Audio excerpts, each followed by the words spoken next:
कभी मायूस मत होना उम्मीदों के समंदर में, कभी मायूस मत होना उम्मीदों के समंदर में। तला तुम आते रहते हैं, सफीने डूबते भी हैं। सफ़र लेकिन नहीं रुकता, मुसाफिर टूट जाते हैं। मगर मल्लाह नहीं थकता, सफ़र तय हो के रहता है। कभी मायूस मत होना। खुदा वाकिफ़ है नाजिर भी, खुदा जाहिर है बातिन भी। वही है हाल से वाकिफ़, वही सीनों के अंदर भी। कभी मायूस मत होना। वहाँ इंसाफ की चक्की ज़रा धीरे से चलती है, वहाँ इंसाफ की चक्की ज़रा धीरे से चलती है। मगर चक्की के पाटों में बहुत बारीक पिसता है। तुम्हारे एक का बदला वहाँ 70 से ज्यादा है। नियत तुलती है पलड़ों में, कभी मायूस मत होना। वहाँ जो हाथ उठते हैं कभी खाली नहीं आते, वहाँ जो हाथ उठते हैं कभी खाली नहीं आते। जरा सी देर लगती है मगर वो देख रहता है। कभी मायूस मत होना उम्मीदों के समंदर में। तला तुम आते रहते हैं, सफीने भी डूबते हैं। मुअज़्ज़ज़ हाज़रीन, अल्लाह रब्बुल इज़्ज़त का हम पर बड़ा फजल और उसका एहसान है कि उसने हमें जुमे की मुनासबत से अपने पाक घर के अंदर अपने और अपने प्यारे नबी सल्लल्लाहु अलैहि वसल्लम की बातें सुनने की तौफीक नसीब फरमाई। दुआ है अल्लाह रब्बुल इज़्ज़त हम सबको इन सब बातों पर जो इस वक्त कही जाएं अमल करने की तौफीक नसीब फरमाए। चंद आयात कुरान करीम की खुतबे के अंदर तिलावत फरमाई, जिनका खुलासा ये है कि इंसान खुशहाली में हो तब भी, इंसान तंग हालत में हो तब भी अपने अल्लाह को ना भूले। अगर इंसान परेशान है, उन परेशानियों को दूर करने के लिए 2 रकात नमाज नफल सलातुल हाजत की नियत से पढ़कर अल्लाह से रो धोकर अपनी उन मुसीबतों को दूर करने के लिए कहे। कुरान करीम के अंदर अल्लाह फरमाते हैं, वक़ाल रब्बुकुम उदऊनी, तुम मुझसे दुआ मांगो, अस्तजिब लकुम, मैं तुम्हारी दुआ कबूल करूंगा। सुभान अल्लाह, अल्लाह मांगने से खुश होता है और ना मांगने से नाराज होता है। दुनिया वालों का दस्तूर अलहदा, दुनिया वालों से मांगे तो नाराज, ना मांगे तो खुश। लेकिन कुर्बान जाए अल्लाह रब्बुल इज़्ज़त की ज़ाते रहीमी पर, ज़ाते वहाबी पर, कि अल्लाह रब्बुल इज़्ज़त मांगने से खुश होता है और ना मांगने से नाराज होता है। लिहाजा हम जिस हालत में भी हैं, हम अपने अल्लाह से मांगे, अल्लाह को पुकारें। परेशानी में हो तब भी अल्लाह को पुकारें, खुशहाली में हो तब भी अल्लाह को पुकारें। यह उन्वान है कि हम अल्लाह को पुकारें। इस उन्वान के तहत चंद वाक़यात अंबियाए किराम के आपके सामने जिक्र किए जाएंगे। हजरत यूनुस अलैहिस्सलातु वस्सलाम मछली के पेट के अंदर अंधेरी रात आपको मालूम हो रही है और आप उस मछली के पेट के अंदर अल्लाह को याद फरमाते हैं, ला इलाहा इल्ला अंत सुब्हानका इन्नी कुन्तु मिनज़ ज़ालिमीन। आपने अल्लाह को पुकारा, आप परेशानी के अंदर हैं, आप बड़ी तंगी हालत के अंदर हैं, लेकिन निगाह जाती है अल्लाह रब्बुल इज्जत की जात पर। अल्लाह को पुकारा, अल्लाह रब्बुल इज्जत ने आपको इस परेशानी से छुटकारा और निजात अता फरमाई। हजरत इब्राहिम अलैहिस्सलातु वस्सलाम जब आपकी कौम जश्न मनाने के लिए कोई फंक्शन के लिए जाती है, आपको दावत दी जाती है, ए इब्राहिम आप भी हमारे साथ चलें, लेकिन आप उनसे कहते हैं इन्नी सकीम, मैं बीमार हूं। और वाकई आप उनकी इस बुत परस्ती से बिल्कुल बीमार और बिल्कुल आजिज वाली आपकी हालत हो चुकी थी।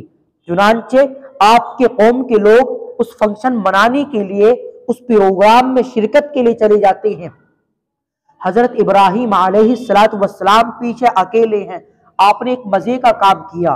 वो मजे का काम क्या किया? आपने कुल्हाड़ा लिया और आपने एक बड़े बुत को छोड़कर तमाम बुतों को तोड़ डाला। बड़े बुत के कंधे पर आपने कुल्हाड़े को रख दिया। वो लोग फंक्शन मनाकर, अपने उस खुशी के प्रोग्राम को मनाकर जैसे ही उस बुत कदे के अंदर आते हैं, अपने बुतों की हालत को देखते हैं तो उनके होश उड़ जाते हैं। उनमें से एक कहता है इन्ना समीना फतन यज़कुरुहुम युक़ालु लहू इब्राहिम, कि हमने एक नौजवान को सुना है जो हमारे बुतों की तौहीन करता है, जो हमारे बुतों की मजम्मत और बुराई करता है, जिसका नाम इब्राहिम है। चुनांचे हजरत इब्राहिम अलैहिस्सलातु वस्सलाम को बुला लिया जाता है। हजरत इब्राहिम अलैहिस्सलाम सामने है तो हजरत इब्राहिम से पूछा जाता है, ए इब्राहिम ये कारनामा क्या तुमने किया है? हजरत इब्राहिम कहते हैं फजअलहुम जुज़ाज़न इल्ला कबीरा, आप इस बड़े बुत से पूछिएगा, लेकिन वो बड़ा बुत कहां से बोले? वहां उन लोगों की तौहीन हुई, वहां उन लोगों को एक तरह से शर्मिंदा होना पड़ा। उसके बाद उन लोगों का शक हजरत इब्राहिम अलैहिस्सलातु वस्सलाम पर गया और हजरत इब्राहिम अलैहिस्सलातु वस्सलाम के लिए उन्होंने क्या कहा? हर्रिकू वनसुरू आलिहतकुम, कि तुम इसको तो आग के अंदर डालो और अपने माबूदों की मदद करो। चुनांचे लकड़ियों का ढेर लगा दिया गया। लोग नमरूद को खुदा मानते थे, नमरूद को अपना मुश्किल कुशा और हाजत रवा मानते थे। लोग बिल्कुल गुमराह हो चुके थे, सबने अपने अलग अलग खुदा बना रखे थे। उन बुतों की पूजा पाठ की जाती थी, उनको रब माना जाता था, उनको खुदा माना जाता था, उनको मुश्किल कुशा माना जाता था, उनको हाजत रवा माना जाता था। हजरत इब्राहिम अलैहिस्सलाम के जलाने के लिए लकड़ियों को इकट्ठा किया गया, लकड़ियों का ढेर लगाया गया। रिवायत के अंदर आता है उस वक्त की औरतें नजरें माना करती थी, अगर मेरे लड़का हुआ मैं इतनी मन लकड़ियां इब्राहिम की चिता के लिए दूंगी। इतनी लकड़ियों का ढेर लग गया, यूं मालूम होता था जैसा पहाड़ हो। इतना लकड़ियों का ढेर हजरत इब्राहिम अलैहिस्सलाम को जलाने के लिए, हजरत इब्राहिम अलैहिस्सलाम को उस आग के अंदर डालने के लिए इतना जखीरा, इतना ढेर लकड़ियों का इकट्ठा किया गया। हजरत इब्राहिम अलैहिस्सलातु वस्सलाम को एक झोले के अंदर बिठा दिया जाता है, आग को भड़का दिया जाता है और हजरत इब्राहिम अलैहिस्सलातु वस्सलाम को उस झोले से छोड़ा गया। हजरत इब्राहिम आग के अंदर पहुंचने वाले हैं, पानी का फरिश्ता भी आता है, हजरत जिब्राइल अलैहिस्सलाम भी तशरीफ लाते हैं, हवा का फरिश्ता भी आता है। पानी वाला फरिश्ता कहता है, ए इब्राहिम क्या आपको हमारी मदद की जरूरत है?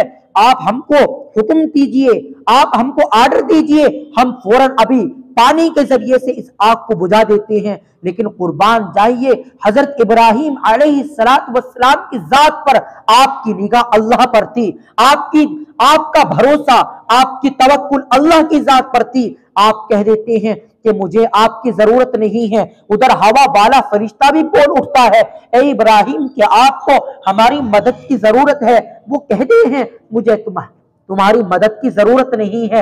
हजरत इब्राहिम अलैहिस्सलाम जो नबियों की मदद करते हैं, जो नबियों के पास वही लेकर, जो रसूलों के पास, अंबिया किराम के पास वही लेकर आते हैं, हजरत जिब्राइल अलैहिस्सलाम हजरत इब्राहिम से पूछते हैं, ए इब्राहिम क्या तुमको मेरी मदद की जरूरत है? इब्राहिम अलैहिस्सलाम कह देते हैं कि नहीं, मुझे तुम्हारी मदद की जरूरत नहीं है। हजरत जिब्राइल अलैहिस्सलाम कहने लगते हैं, ए इब्राहिम अब तो कुछ लम्हों की बात है, आप तो हवा के अंदर हैं, कुछ कीजिएगा, अल्लाह से दुआ मांगिएगा। हजरत इब्राहिम अलैहिस्सलाम ने कहा, मेरा अल्लाह मुझे देख रहा है, ये काफी है इस बात से कि मैं दुआ करूं। चुनांचे आपने कह दिया, हस्बुनल्लाह व निअमल वकील, मेरा अल्लाह मेरे लिए काफी है और वो बेहतरीन कारसाज है। सुभान अल्लाह। हजरत इब्राहिम अलैहिस्सलाम ने इस परेशानी के आलम में अपने परवरदिगार को पुकारा, अपने खालिक को पुकारा, अपने मालिक को पुकारा, अपने पालनहार को पुकारा, अपने मुश्किल कुशा को पुकारा, अपने हाजत रवा को पुकारा, अपने रब अल्लाह को पुकारा। अल्लाह ने फरमाया, या ना रुकूनी बरदा व सलामा अला इब्राहिम, ए मेरी आग तो इब्राहिम पर सलामती के साथ ठंडी हो जा। सुभान अल्लाह। अल्लाह ने उस आग को एयर कंडीशन बना लिया। हजरत इब्राहिम अलैहिस्सलाम की निगाह अल्लाह पर, अल्लाह को पुकारा, अल्लाह ने आपकी परेशानी को दूर फरमाया। हजरत मूसा अलैहिस्सलाम आप अपनी कौम को लेकर जा रहे थे, सामने एक दरिया आ गया, दरियाए नील, पीछे फिरौन और उसका लश्कर, सामने दरियाए नील, फिरौन और उसका लश्कर, वो भी हजरत मूसा अलैहिस्सलाम को कत्ल के दर पे था। उनके बनी इसराइल यानी जो कौम थी बनी इसराइल, उस कौम को कत्ल के दर पे था।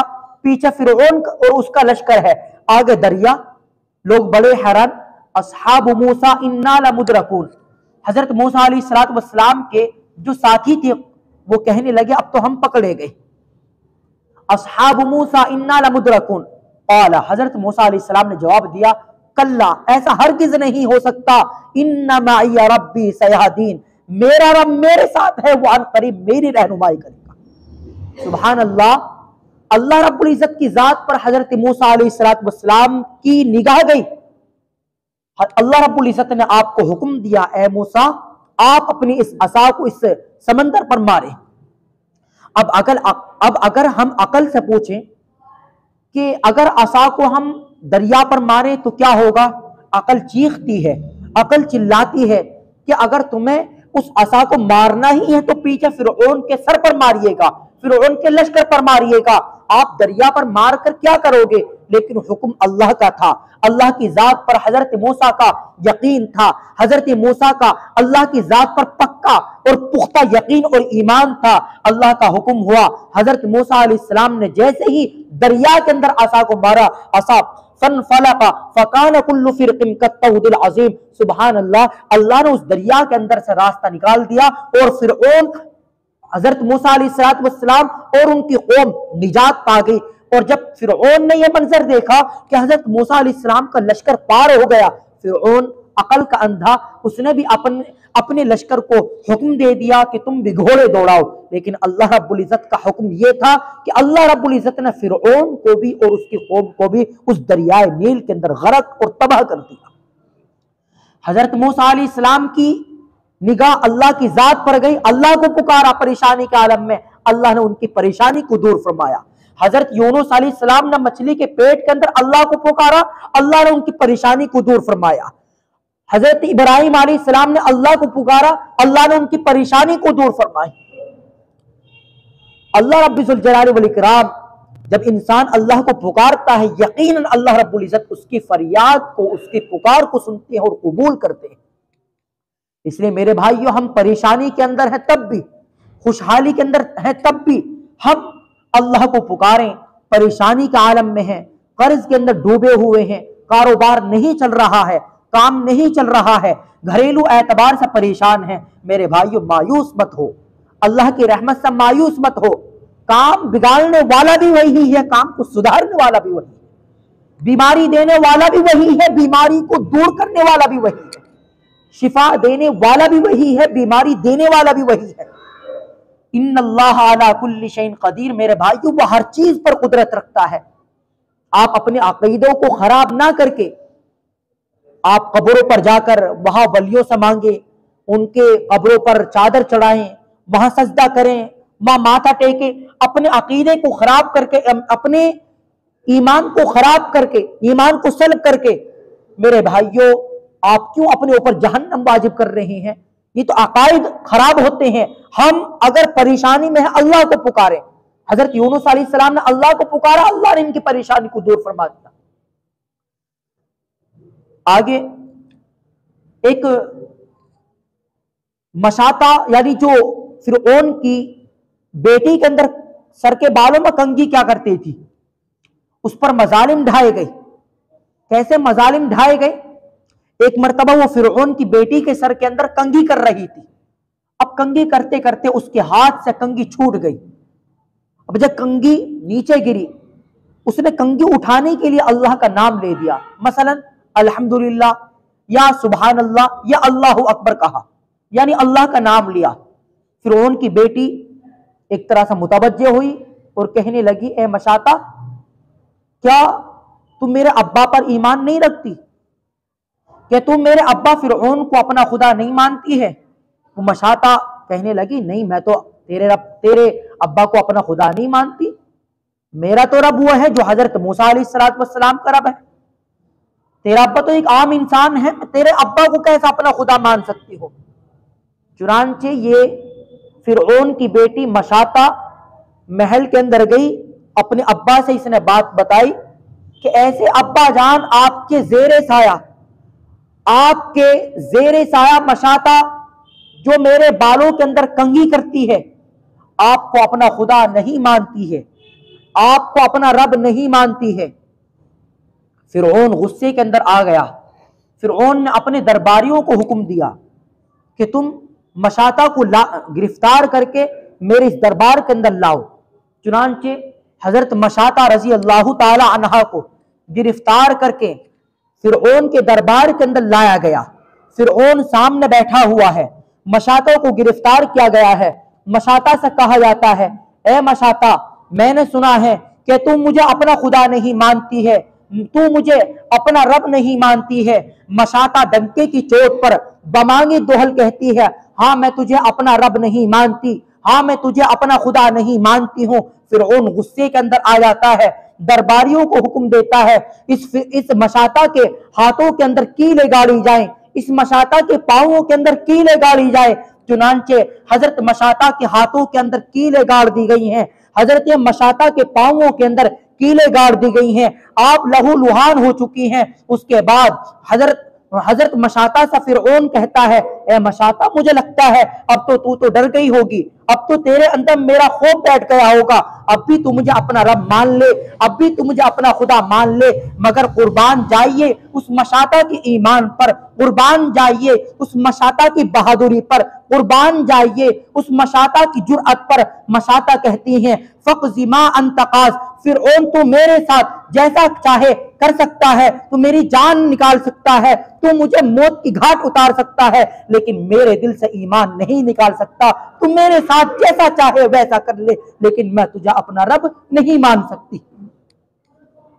फिरौन के दरबारी हजरात कहने लगे, बादशाह सलामत, इसके दूध पीती छोटी सी बच्ची है, अगर उस दूध पीती बच्ची को लाया जाए और आप इसके सामने ये बात पेश करें, ए मशाता, अगर तूने मुझे अपना रब नहीं माना, अपना खुदा नहीं माना, तेरी दूध पीती बच्ची तेरे सामने है, इस दूध पीती बच्ची को यहीं कुर्बान कर दिया जाएगा, इसके लाश के छींचड़े बिखेर दिए जाएंगे, इसके जिस्म के टुकड़े कर दिए जाएंगे। हो सकता है बादशाह सलामत इस माँ की ममता जोश में आकर आपको अपना रब और अपना खुदा मान ले। फिरौन ने उनकी बात पर लब्बैक कहा। उस दूध पीती उस मासूमा बच्ची को लाया जाता है, माँ लेटी हुई थी, हाथों के अंदर कीले गड़ी हुई थी, पांवों के अंदर कीले गड़ी हुई थी, आप लहू लुहान है। वो दूध पीती मासूमा, वो मासूम बच्ची आती है और उस मासूमा बच्ची को उस मशाता की छातियों से लगा दिया जाता है। वो मासूमा दूध पीती बच्ची मशाता की छातियों से लगी हुई थी, दूध पी रही थी। इतने में ही फिरौन ऑर्डर करता है, ए मशाता, एक तरफ तेरी बेटी है, एक तरफ तू है, एक तरफ तेरी बेटी की जान है, एक तरफ तेरी जान है। ए मशाता, अगर तूने मुझे अपना रब तस्लीम नहीं किया, इस तेरी दूध पीती बच्ची के जिस्म के 2 टुकड़े कर दिए जाएंगे। इस तेरी दूध पीती बच्ची की लाश को छींचड़ी छींचड़ों में तब्दील कर दिया जाएगा। मगर कुर्बान जाइए उस मशाता की ईमान पर, कुर्बान जाइए उस मशाता की जुर्अत पर, मशाता की बहादुरी पर। वो कहती है, फक़ज़ी मा अंत क़ाज़, फिरौन तू मेरे साथ, मेरी बेटी के साथ जो चाहे कर ले, लेकिन मैं तुझे अपना रब नहीं मान सकती, मैं तुझे अपना खुदा नहीं मान सकती। अल्लाह अल्लाह अल्लाह, रूह कांपती है, जिस्म के रोंगटे खड़े हो जाते हैं। उस मासूम बच्ची के 2 टुकड़े कर दिए गए, उस मासूम बच्ची को जिंदा, उस मासूम बच्ची को खत्म और उसको कत्ल कर दिया गया। उस मासूम बच्ची की माँ मशाता को भी कत्ल कर दिया गया, मगर मशाता ईमान से नहीं थी। जब फिरौन उनका कत्ल करके अपने घर आता है, बेबी आसिया को बताता है, आज महल के अंदर एक मासूमा, एक दूध पीती बच्ची का भी कत्ल किया गया। उसकी मां मशाता जो कंघी करने वाली खातून थी, उसका भी कत्ल किया गया। बेबी आसिया ने कहा, ए कमबख्त फिरौन, तूने दूध पीती बच्ची को भी कत्ल कर दिया। कि हाँ, उसकी माँ मुझे अपना रब नहीं मानती थी, मुझे अपना खुदा नहीं मानती थी। बीबी आसिया गुस्से के अंदर कहती हैं, मैं भी तो तुझे अपना रब नहीं मानती, मैं भी तो तुझे अपना खुदा नहीं मानती हूँ। फिरौन गुस्से के अंदर आता है, दरबार के अंदर जाता है और दरबारियों से कहता है, मूसा ने मेरी बीवी आसिया पर भी जादू कर दिया है। मेरी बीवी आसिया भी मुझे अपना रब तस्लीम नहीं कर रही है, अपना खुदा तस्लीम नहीं कर रही है। चुनांचे बीबी आसिया को, और ये बीबी आसिया वो फिरौन की चहीती बीवी थी कि जिसने हजारों लड़कियों में से हजरत बीबी आसिया को पसंद करके इससे शादी की थी। हजरत बीबी आसिया को दरबार के अंदर लाया गया। फिरौन पहले डराता है, धमकाता है, कहता है, ए आसिया, तेरे पास आखिरी मौका है, आखिरी मरहला है, आखिरी चांस है। अगर तूने मुझे अपना रब तस्लीम कर लिया, मैं तुझे अभी छोड़ दूंगा। लेकिन बीबी आसिया कहती हैं कि मैं तुझे अपना रब नहीं मानूंगी, मेरा रब तो हजरत वही है जो हजरत मूसा अलैहिस्सलाम का रब है। चुनांचे हजरत बीबी आसिया के जिस्म से कपड़े उतार लिए गए, आपको नंगा कर दिया गया।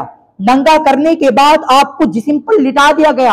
आप फिरौन ने दरबारियों से कहा कि इसका चेहरा महल की जानिब होना चाहिए, ताकि इसको पता चले, इसको एहसास हो कि इस महल की जिस जिंदगी में मैंने इनको एक हुक्म दिया था, मेरे हुक्म पर जो एक तरफ हो जाते थे, आज इसी महल की जिंदगी के अंदर मेरे साथ ऐसा बर्ताव और ऐसा सलूक किया जा रहा है। आपको नंगा करके लिटा दिया जाता है।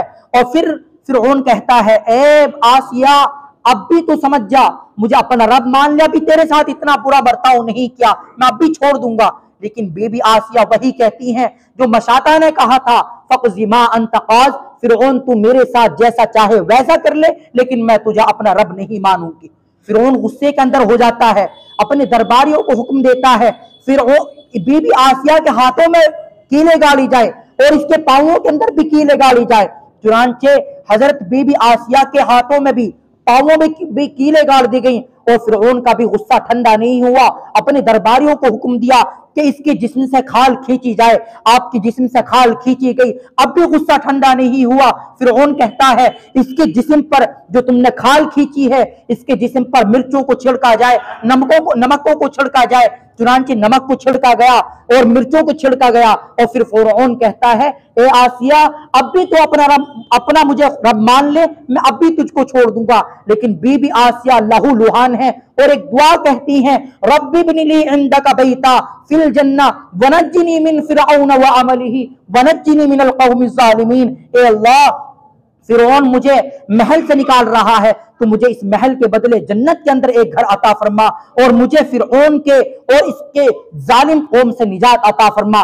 बीबी आसिया इसी हालत के अंदर शहीद हो जाती हैं, मगर ईमान से नहीं फिरी। हजरत बीबी आसिया ने अल्लाह को पुकारा, हजरत मूसा अलैहिस्सलाम ने अल्लाह को पुकारा, हजरत यूनुस अलैहिस्सलाम ने अल्लाह को पुकारा। अल्लाह रब्बुल इज्जत ने इनकी परेशानी को दूर फरमाया। इसलिए मेरे भाइयों, हम जिस हालत में भी हैं, हम अल्लाह से मांगे, अल्लाह से दुआ करें, अल्लाह रब्बुल इज्जत यकीनन हमारी परेशानियों को दूर फरमाएगा। 2 रकात नमाज नफिल सलातुल हाजत पढ़कर हम अल्लाह से गिड़गिड़ा कर खूब रो धोकर अपनी परेशानियों को रखें। जो भी मकसद है, जो भी जरूरत है, जो भी हमारी तमन्ना है, हम अपनी उस आरजू को, उस ख्वाहिश को अल्लाह के सामने रखें। दुआ है अल्लाह रब्बुल इज्जत हम सबको इन सब बातों पर अमल करने की तौफीक नसीब फरमाए। आमीन व आखिर दावाना अनिल हम्दुलिल्लाहि रब्बिल आलमीन।